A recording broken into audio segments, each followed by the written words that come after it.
Bismillahirrahmanirrahim. Assalamu alaikum, my dear students. How are you feeling today? I hope the journey into macroeconomics is not proving too tough. Well, I know there are a lot of concepts to grasp, and there are a number of graphs and equations to get comfortable with. But I assure you that once you're sort of done with these basics, things will become easier and progressively more enjoyable for you. That's my promise. So just hang in there.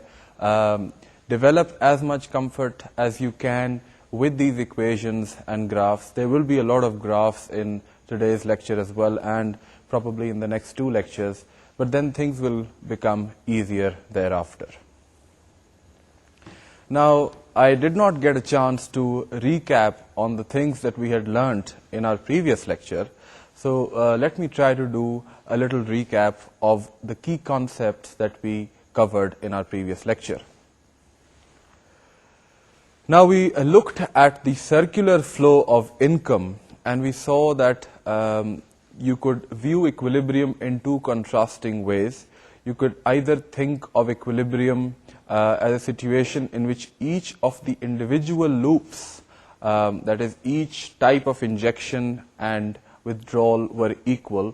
So that is, there was equilibrium in the loanable funds market. Fiscal policy was balanced, that is, government revenues, taxes were equal to government spending, and that exports were equal to imports. And we said that this was the classical view of equilibrium, which was micro-based or individual markets-based. Whereas the Keynesian view was a broader one, in which he said that we need to look at the overall injections and the overall withdrawals into the or from the circular flow of income. And therefore we have this equation here, W is equal to J, where W is the total withdrawals and J is the total injections. We also saw by looking at some algebra that the representation W is equal to J can be represented in an equivalent form, but a more interesting one, in which you could show that aggregate demand was equal to aggregate supply was equal to the national income.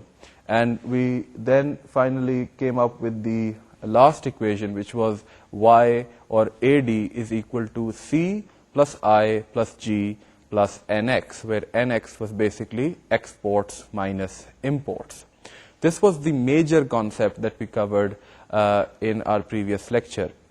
Now we began a discussion of the individual components C, I, G, NX in our previous lecture. So we completed our discussion of consumption. We talked about the consumption function. We introduced some important concepts like the marginal propensity to consume, the average propensity to consume, the marginal propensity to save, the average propensity to save.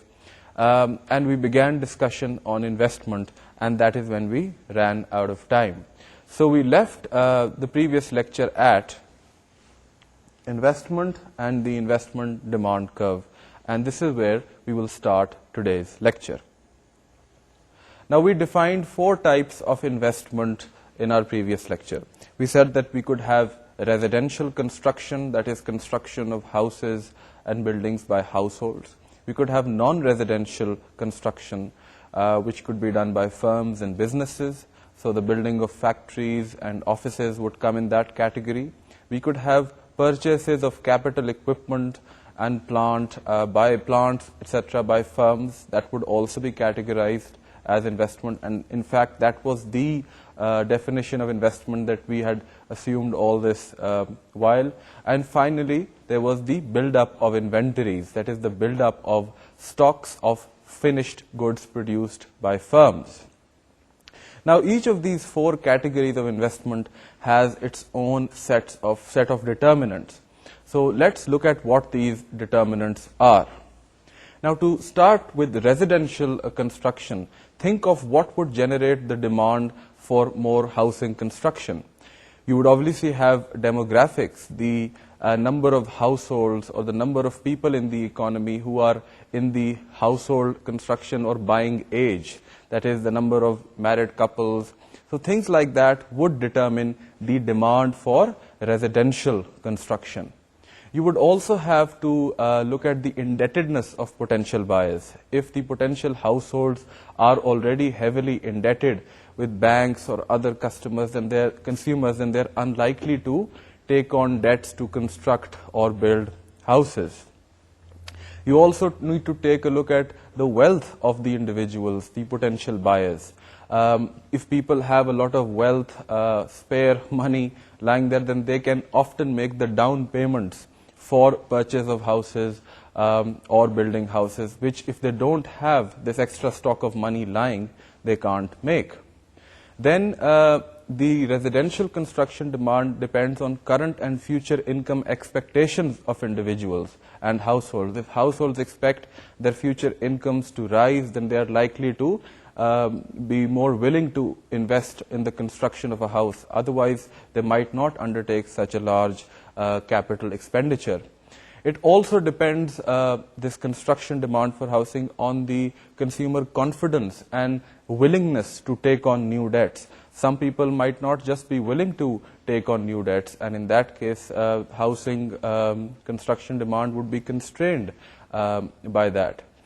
The demand also depends on the credit market conditions. If banks are lending money, if banks are giving out housing loans, then consumers are likely to be able to get the money in order to build their houses. Otherwise, they will be constrained by that. Finally, the investment demand, the construction, the housing construction investment demand depends on the cost of housing in the economy. If the prices of houses or the price of construction are rocketing, especially the price of land, then people are unlikely to go into the building of houses. However, if the price of land is depressed, then consumers might be willing to make those sorts of investment. Finally, the residential housing demand or the residential construction demand depends on the rate of interest prevailing, the mortgage rate of interest, the rate at which households get the loans, housing loans, in order to build their houses. As regards non-residential construction, there are three major determinants. The first one, and this is the construction by firms and businesses. The first one is the rate of interest, obviously. The second one would be the vacancy rate of existing units. At what rate are existing business offices or factories being vacated, and what is sort of the supply side of these units? This is an important point. Then the demand also depends on the need of new business units and their ability to meet rental costs which would arise with the construction of new units. Then we come to one of the most important parts of investment, and that is the producer's purchase of equipment, capital equipment. Now, often capital equipment is used or is purchased through the use of borrowed funds. So firms go to banks, get some loans, and then use those loans to buy the capital equipment. So it depends very much on what the borrowing costs are, what the rate of interest in the market is. It also depends on how well the existing units are being utilized. So what's capacity utilization looking like? The demand also depends on the availability of advanced technology, advanced and efficient technology. If there is some new technology out there, then firms will be interested in sort of purchasing that new equipment which allows the use of that new technology. Firms' investment demand also depends on current and expected sales of their goods and services. So if they expect to make more sales, then they would likely be interested in buying new capital equipment or setting up new plants that enables them to do that. Finally, the competition level prevailing in the market is an important determinant of the demand for capital equipment, because if the competition is high, then firms are more likely to invest in cost-reducing technologies in new and more efficient plants. The last and perhaps the most interesting category of investment was the build-up of inventories, that is the build-up of the stocks of goods and services, finished goods and services by firms. Now the question here arises, why would firms want to keep stocks of finished goods in their warehouses? I mean, ideally, a firm produces goods and services so that it can sell it immediately after production. It doesn't want to keep those goods and services lying in the warehouse. But firms often do this in order to ensure that they don't face stockouts. Especially, stockouts are situations in which suddenly a surge of demand requires firms to sort of produce more goods and services to the market. And if that happens, then firms don't want to face a situation where they tell the buyers that we are sorry, we don't have the goods and services that you are demanding. So in order to ensure that there are no stock outs, firms often keep an excess or surplus supply of finished goods and services in their warehouses. So obviously the demand for the build-up of inventories depends very much on how firms expect to sell in the future. If they expect demand to pick up in the future, then they are likely to keep those inventory levels high. Otherwise, they'll keep them low. Also, inventories need to be financed through working capital. You know, as long as those finished goods are lying in your warehouses, firms' investment or the cost of producing those goods is stuck, is not being recouped. So in order to finance that cost, firms need working capital, and working capital loans cost money. So the interest rate on working capital loans are an important determinant of whether firms might be willing to keep a larger stock of inventories or a smaller stock of inventories. It also depends on how the demand for inventories also depends on how reliable the delivery of inventories is to the production, to the distribution channels. If inventories or finished goods reach the distribution channels, the sales outlets in a very reliable way, then firms might be okay with a small level of inventories. But if that is not the case, then they might want to keep a large stock in order to make sure that the goods do actually reach the distributors, even if one truck goes here or there. Finally, if the production process is flexible, that is, the level of production can be increased suddenly to higher levels, then firms might not need to invest in inventory so much, because as soon as demand picks up, they would be able to increase the number of shifts or the quantity of output that they produce. So that was a brief discussion of the 4 different types of investments that can take place in an economy, and the different determinants of those 4 types. Investment overall, all these 4 categories combined, is quite a volatile component of aggregate demand. So when you have that equation y is equal to c plus I plus g plus net exports, then investment is perhaps the most volatile component of the aggregate income equation. Let's now illustrate this through a simple slide which shows the variations in investment levels of the United States over a decently long period of time. Let's look at a graph for this. Now this graph, my friends, captures the percentage changes in the real GDP and the real investment that took place in the United States over the 1970 to 1992 period. Now, as you can see, the economic fluctuations during this period were much more marked when you look at the changes or variation in real investment than when you look at the variation in the real GDP growth. As you can see, GDP growth rate peaked in January 1973, then in January 1980, in July 1981, and then again in July 1990. And we had troughs as well in November 1970, March 1975, July 1980, January 1982, and March 91. But look at the corresponding fluctuations in investment. While investment moves in the same direction as the GDP growth rate, the changes in real investment are much, much sharper. That is, the peaks are much more pronounced and the troughs are much more pronounced. And this is a characteristic of investment. That is, investment fluctuates much more than any other component of aggregate demand and aggregate income.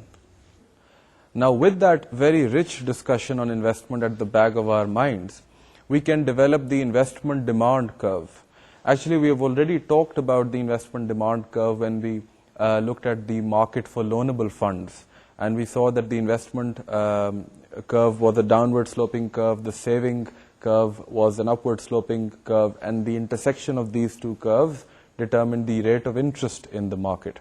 It's exactly the same, but in order to formalize the discussion on investment, let's take a look at the investment demand curve and how it combines the quantity of investment demanded with the rate of interest. Let's go to our slide. Now the figure here presents investment demand line I prime for a hypothetical economy where the level of investment is $75 billion. Obviously, it's a much bigger economy than Pakistan because Pakistan's total GDP is around 50 to 55 billion. Anyway, so the interest rate at this 75 billion level of investment is 8%, as you can see from the graph. And investment demand is $85 billion when the rate of interest is 6%. Note that we are holding constant all the other determinants that influence investment spending. And remember the long list of determinants that we studied for the 4 categories of investment. Now note that if any of these determinants changes, so for example, if more households become willing to purchase residential units at a given rate of interest or at each rate of interest, more businesses elect to expand plant machinery at each rate of interest, or more business units demand non-residential units, all of these factors will cause the investment line I prime to shift outward to I double prime. Investment spending for investment demand line I double prime would now be 80 billion at an 8% interest rate and 90 billion at a 6% interest rate. So the key result of or emanating from that slide was that the investment demand is inversely related to the rate of interest, because the rate of interest is the cost of funds to the firm. So if the cost of funds is high, firms are likely to borrow less from banks and therefore to invest less. But if the cost of funds is low, then firms' investment demand would increase. Now that concludes the discussion on investment. So let's now move to a discussion of exports and imports. Note that we are skipping a discussion of government spending and taxes because we'll look at the this is fiscal policy. We'll look at this in greater detail in a separate lecture. So let's now move to gross imports and exports. Gross imports and exports, the term gross simply means that we have not netted one from the other. So if you want to talk about net exports, then that would simply mean gross exports minus gross imports. Now, what are the determinants of gross imports and gross exports?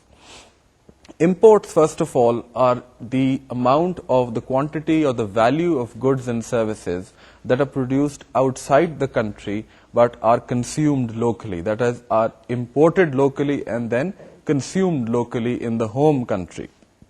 Exports, on the other hand, are goods and services produced by local firms or home country firms but sold to the rest of the world, that is outside the country.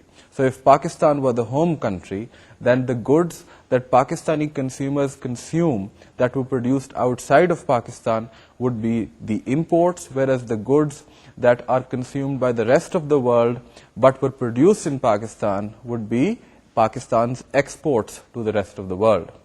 Now the difference between exports and imports gives you the trade balance. So the net exports concept that I gave you is essentially equal to the trade balance. Trade balance is simply gross exports minus gross imports. If exports are greater than imports, then you say that you have a trade surplus or that the trade balance is in surplus. If exports are less than imports, then you have a trade deficit. And for developing countries, trade deficits and trade surpluses are extremely important. Now, that was what imports and exports are. Let's get back to the original question as to what determines the level of imports of a country or the level of exports. Now, what does the level of imports of any country depend on? There are a number of determinants. Think about an individual consumer. The more income he has, the more he will be able to consume. And the more he will be able to consume, the more likely it is that part of his consumption expenditure will fall on imported goods from abroad. So if a consumer typically spends 50% of his consumption expenditure on local goods and 50% on foreign goods, and if his income increases, whereby his consumption expenditure increases, then the amount of goods, the value of goods that he will be able to import from outside will increase. So generally, imports depend on the country's level of income. The higher the income, the higher the imports. Imports also depend on the exchange rate. If the exchange rate of a country is such that it is cheaper to buy goods from abroad, so for example, if your exchange rate appreciates, if you take the rupee dollar parity, if the rupee dollar parity climbed or fell from 58 rupees to a dollar to, let's say, 50 rupees to a dollar, then suddenly goods produced in the US will become cheaper, right? Because for every dollar you now need to pay less rupees. So if the exchange rate appreciates, then imports are likely to increase. Imports also depend on relative price levels. If the price level prevailing in the home country is higher than the price level prevailing in the foreign country, that is, if inflation is higher in the home country compared to inflation in, let's say, the US or UK, then the price increase in the goods produced outside will not be so strong. And therefore, you are more likely to spend more of your consumption expenditure on foreign goods, which would be cheaper because of the lower prices. Imports, the level of imports also depends on tariffs on imports. So usually governments, in order to restrict the quantity of imports that come into the economy, because it has consequences for foreign exchange reserves, and we will talk about this in detail when we discuss international trade and finance. A country usually, governments usually impose tariffs on imports, and tariffs are basically taxes. Just as taxes are imposed on, let's say, medicine, sales taxes or other things, any sales tax, same thing happens with imports. Tariffs are indirect taxes which are imposed on the purchase of imports from abroad. So if the price of an import is $100, then inclusive of tariffs, or 100 rupees, then inclusive of the tariff, the price would be 120. And this would be a way to discourage imports. So the level of tariffs also determines the quantity or the value of imports. Finally, if there are explicit restrictions on imports, some countries impose quantitative restrictions called QRs or quotas, whereby consumers or firms or businesses are not allowed to import beyond a certain level or a certain quantity. Once that quantity expires, no more imports of that particular good can come into the country. So all these factors determine the level of imports for a country. The level of exports also depends on the same factors, similar factors, the exchange rate, import tariffs, prices, relative prices, etc. Only now that the income, it was the income of the home country which determined the level of imports. Now it will be the income of foreign citizens, the income of the foreign consumers, which will determine how much of the local goods they will be able to buy. So for example, if you're thinking of Pakistan and the US, and Pakistani exports to the US, if US incomes increase, then they will generally increase their consumption expenditure, and then part of that increased consumption expenditure is likely to fall on Pakistani exports or Pakistani goods and services, and therefore Pakistan's exports to the US will rise. So those were the determinants of imports and exports briefly laid out. Now, having developed some understanding, not a full, but some understanding of consumption, of investment, and of net exports, we are now in a position to revisit our earlier topic, and that was Keynesian determination of national income and gross output. Remember, this is what we want to get at. We want to see how in a real economy with real numbers, how would you determine the level of equilibrium output? Now, if you recall the aggregate demand, aggregate supply analysis that I introduced in the introduction to macroeconomics lectures, where I showed you how the aggregate supply curve was drawn if you subscribed to the classical school of thought, and how it would be drawn if you subscribed to the Keynesian school of thought. In particular, in the latter case, that is, Keynes suggested that the aggregate supply curve was horizontal until the level of full employment, and then it became upward sloping. So keeping that in mind, let's first revisit or recall what we know about how the equilibrium output obtains by the intersection or through the intersection of the aggregate demand and aggregate supply curves using a Keynesian aggregate supply curve.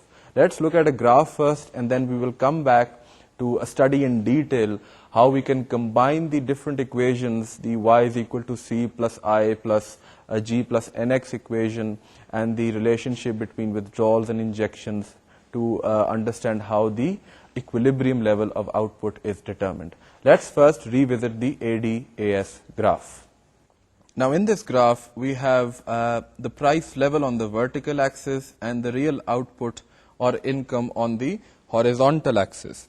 Now, if we are dealing with the horizontal part of the aggregate supply curve, that is from 0 to y star, where y star is the full employment level of output or income, then any increase in aggregate demand represented by a rightward shift in the demand curve from AD1 to AD2 will be fully reflected in a change in output. That is, there will be a full output response to that increase in aggregate demand. And we called this the statement when Keynes said demand creates its own supply. So this is when the level of activity is less than y star. Once we move to the positively sloping part of the demand curve, things become a little bit more complicated. Then an increase in aggregate demand from AD2 to AD3 causes equilibrium to shift from E2 to E3, but note that the increase in the level of output is not as great as it was from Y1 to Y star. That is when the equilibrium changed from E1 to E2, and this is because of the increase in prices. So the main conclusion of that graph, if you remember, was that as long as there is slack in the economy, that is, the aggregate supply curve is horizontal, any increase in demand or a rightward shift in the demand curve would have a full output impact.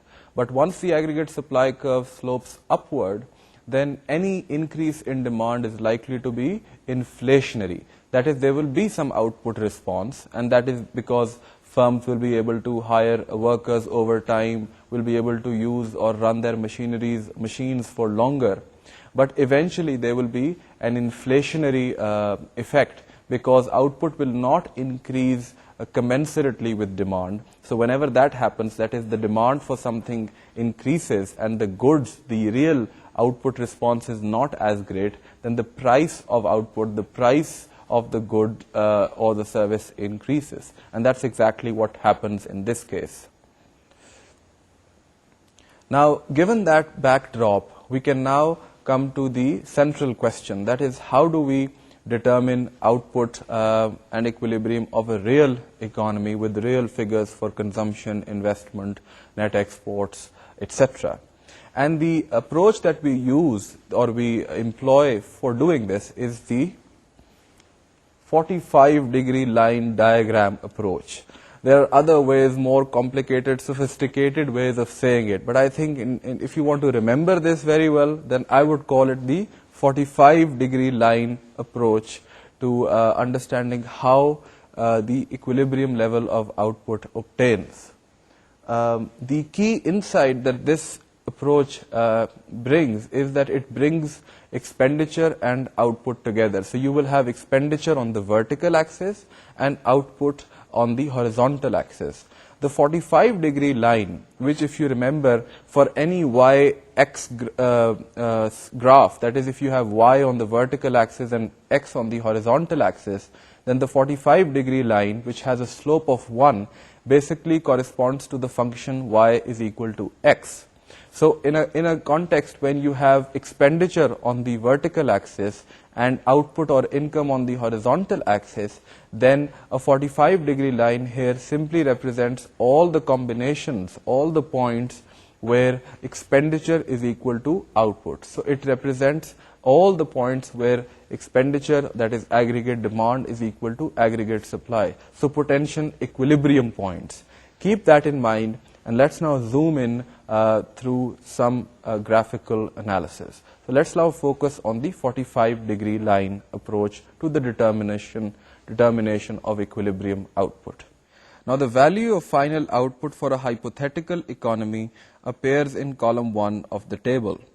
Assuming a capitalist setup where there are no government taxes or spending, that is G and T are assumed to be 0, the value of output in column 1 will also be equal to the disposable income of the individual, since individual have no taxes to pay and all the payments made to the factors of production accrue fully as incomes of individuals.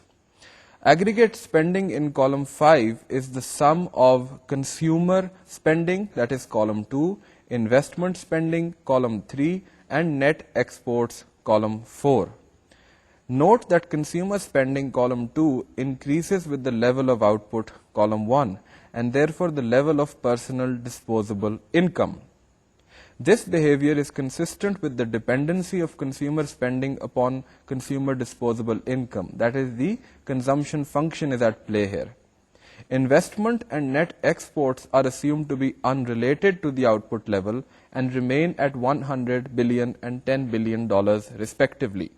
Now the equilibrium level of output is 800 billion, since this is the only level of production at which output Y equals aggregate spending C plus I plus NX. And remember, this was the condition that we developed for equilibrium in a Keynesian economy.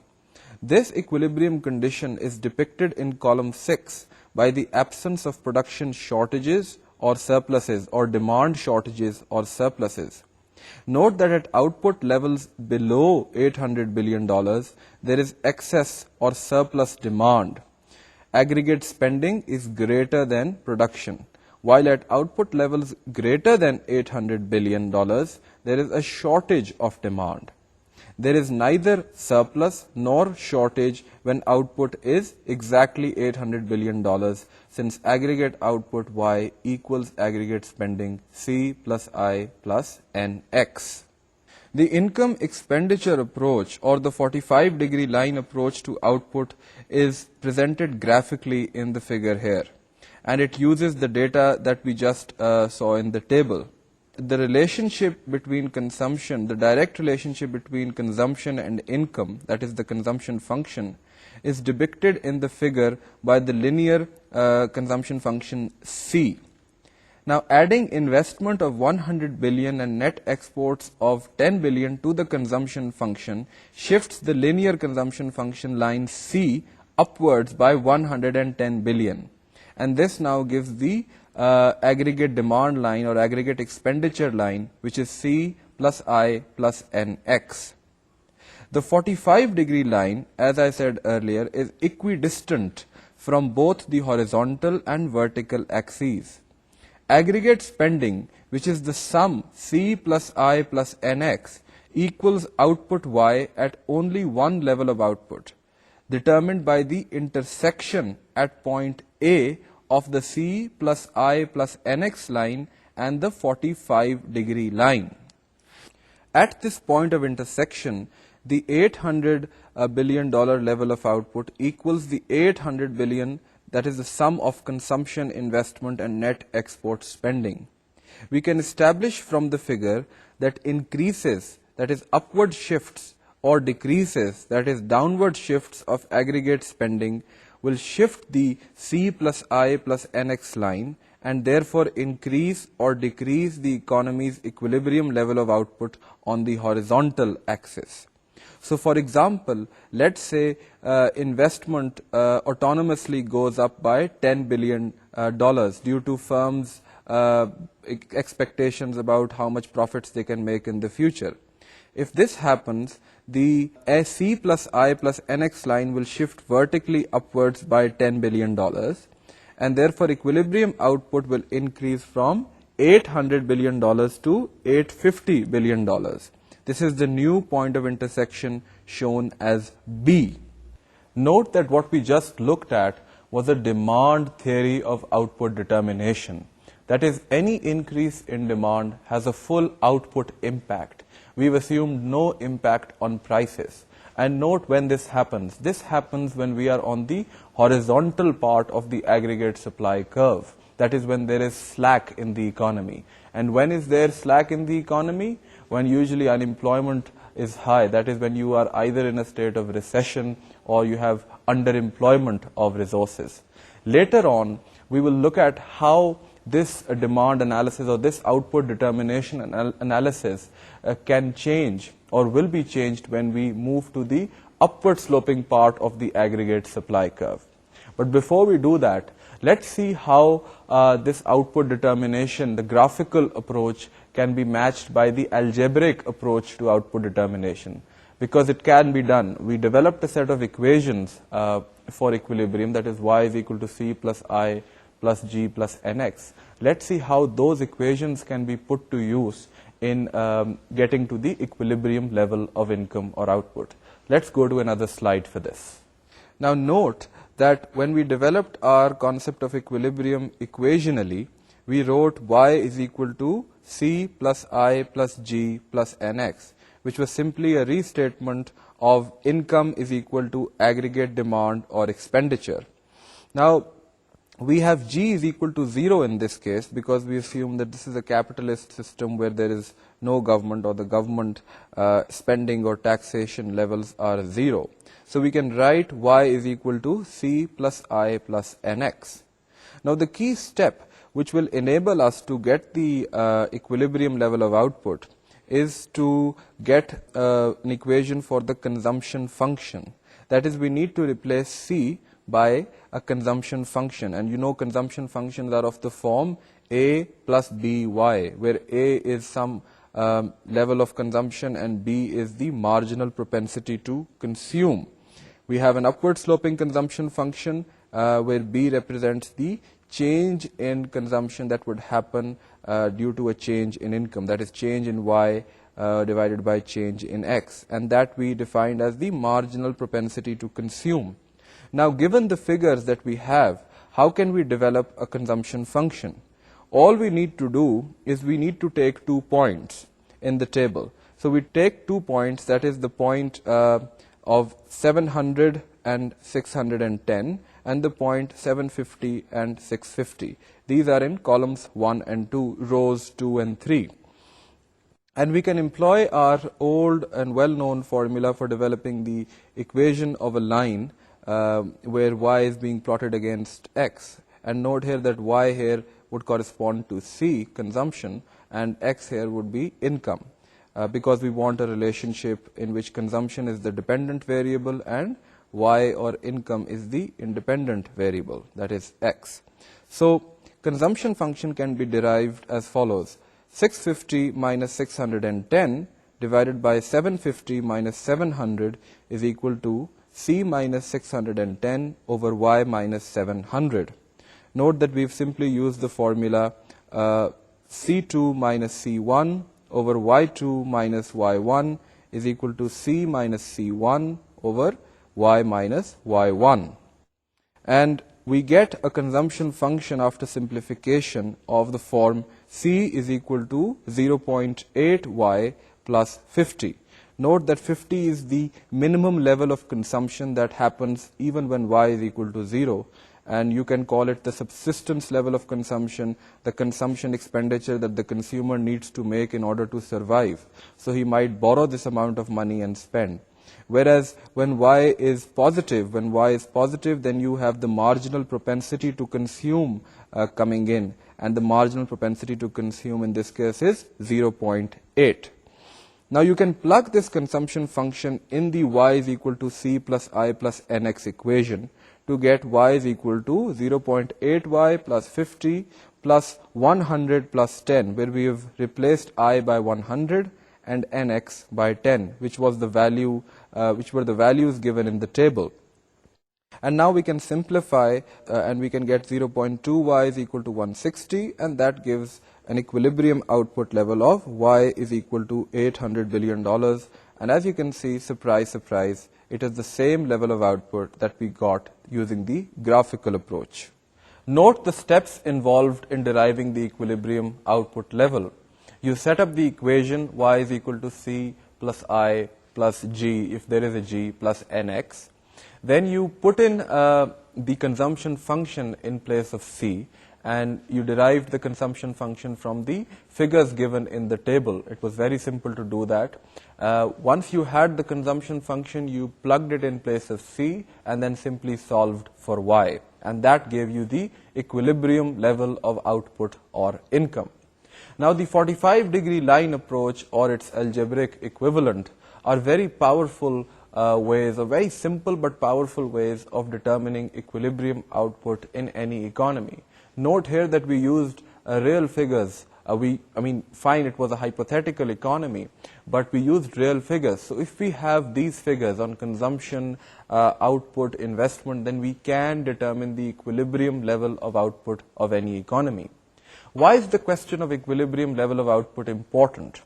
It's important because we want to see whether the equilibrium level of output is also the full employment level or not.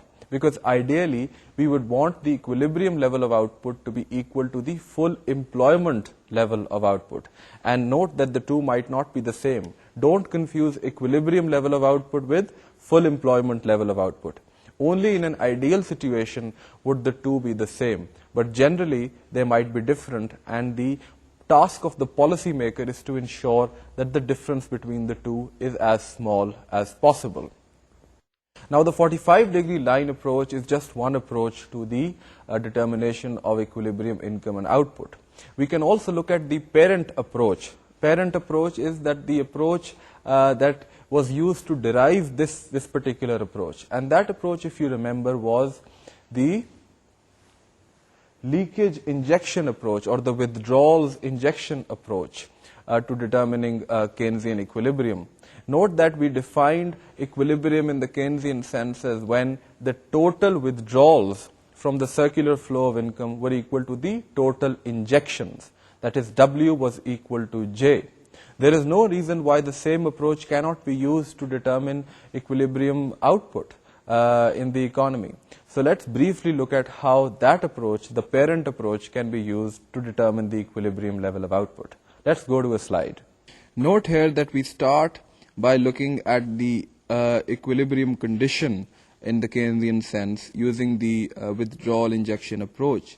And that is simply W is equal to J, and that can be written as S plus T plus M is equal to I plus G plus X, where S is savings, T is taxes, M is imports, I is investment, G is government spending on goods and services, and X is exports.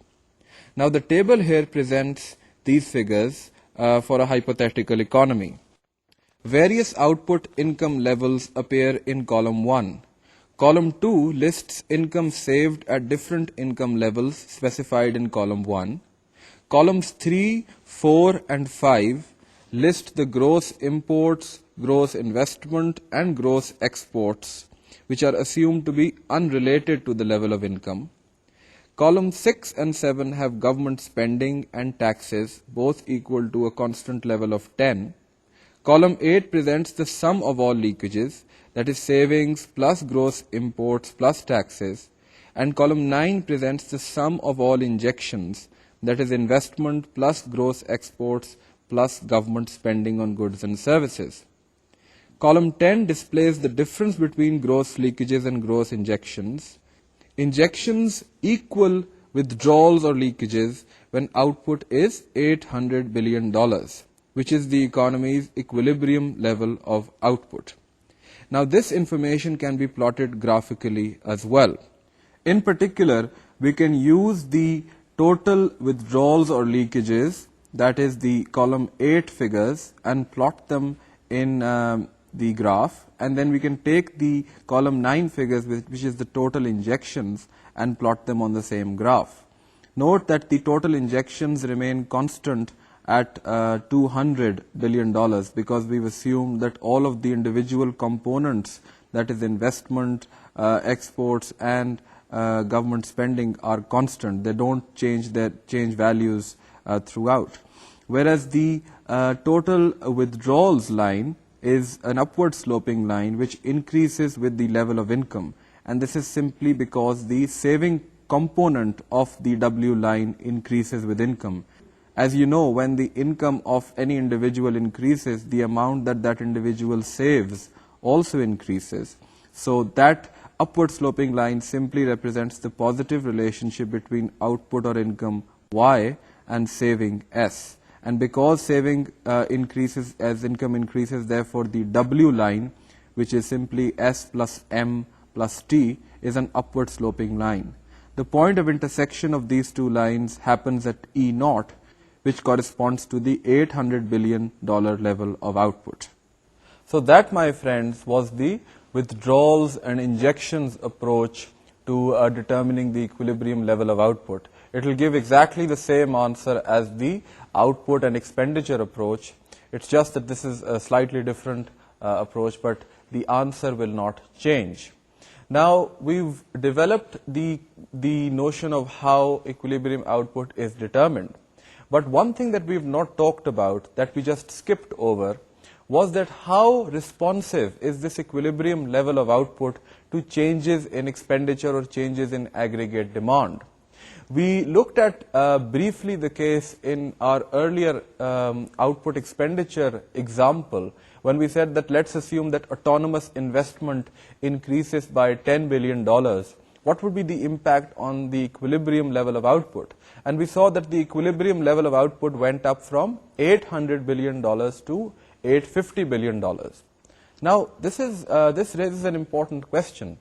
The increase in investment or the injection, the new money that was injected as aggregate demand was only $10 billion. But the increase in the equilibrium level of income or output was $50 billion. That is 5 times the injection or the increase in demand. What is happening? Why this 5 times increase or this 500% increase in output?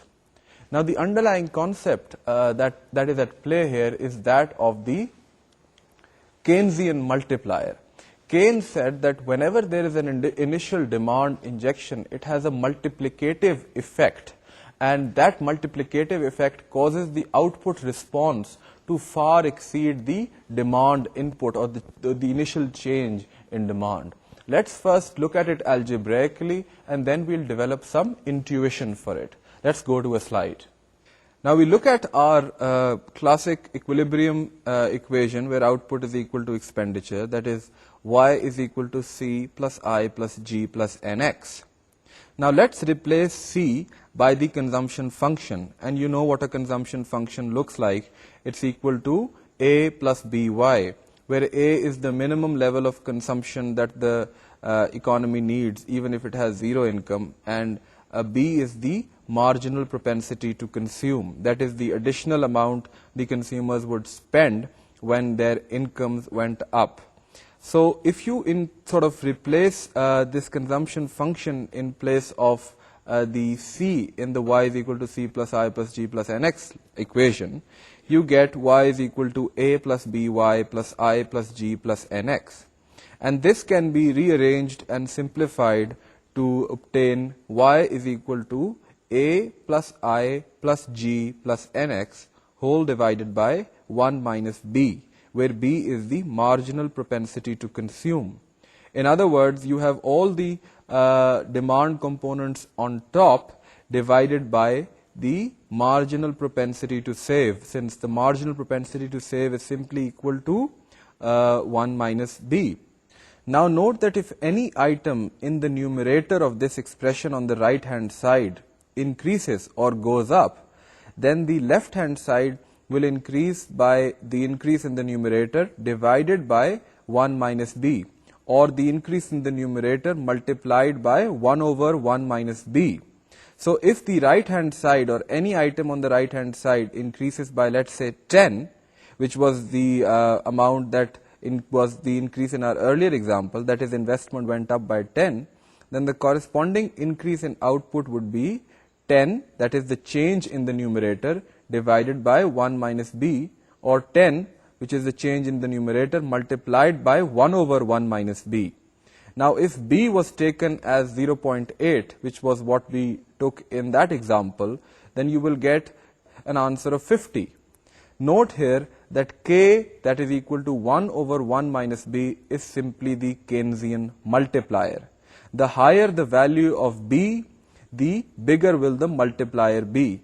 The smaller the value of b, or marginal propensity to consume, the lower the size of the multiplier. Note two things. Note that the value of the multiplier will always be positive. This is because b in our example, that is the marginal propensity to consume, is positive, because consumers consume a positive fraction of their income. And the second point to note is that the size of the multiplier depends on the size of b. This is what I mentioned earlier. Now, what is the intuition behind the Keynesian multiplier? Why is it that an initial boost to aggregate demand causes a multiplicative effect on the output? How does this happen? Now, the intuition behind this is as follows. Consider the example that we just took. What happens when firms' autonomous demand for investment increases by 10 billion? What impact does this have on incomes of workers? When firms' demand increases by 10 billion, firms' demand for labor increases because they now want to invest more, right? Firms want to invest more. But as they hire more labor, they give more incomes to laborers, right? The increase in incomes to laborers further increases firms' demand for labor, because firms now see a higher potential of selling the goods and services that they are producing, because they can now see the consumers, who are also the workers, with higher money wages in their hands. And therefore, the higher incomes that they distributed initially cause a further increase in investment demand on firms' part, which then causes a further hiring of labor and a further distribution of income and generation of income for the workers. And this cycle goes on until the full effect of the multiplier has been shown. Now, note that the effect will not be infinite, that this process will not go on forever. That is, there is a finite value of the multiplier. In this case, it was 5. And the reason for that is that every time incomes are distributed to workers, there are withdrawals from that income. That is, there are withdrawals in the form of savings, there are withdrawals in the form of taxes, and there are withdrawals in the form of imports. So the effect of the multiplier, while large, is limited. Note also that the multiplier works best when prices are assumed to be constant. Otherwise, if aggregate demand increases cause prices to rise, then that would choke off some of the increase in expenditure and incomes, and because people would not consume as much on goods and services. So, my friends, with that we come to the end of today's lecture. Let's do a little recap on what we've learned today. We started by looking at investment, looking at the 4 categories of investment and their determinants. We then looked at exports and imports and what their determinants were. Then we found ourselves in a position to look at the equilibrium determination of, or the determination of equilibrium output and income. We used 2 approaches. We used the 45-degree line approach, and we used the leakages or withdrawals versus injections approach. And we saw that the 2 approaches gave similar answers. Finally, we developed the concept of the Keynesian multiplier. All of these are tremendously important things, and these are concepts that will be used upon in later parts of the courses as well, So make sure that you understand them thoroughly. So, in our next lecture, my friends, we will talk about what happens to equilibrium output when you also allow for prices to increase. So far, we've assumed that we've been operating on the horizontal part of the aggregate supply curve. This may not necessarily be the case. Before that, however, we will discuss a special paradox that Keynes highlighted, which is called the paradox of thrift.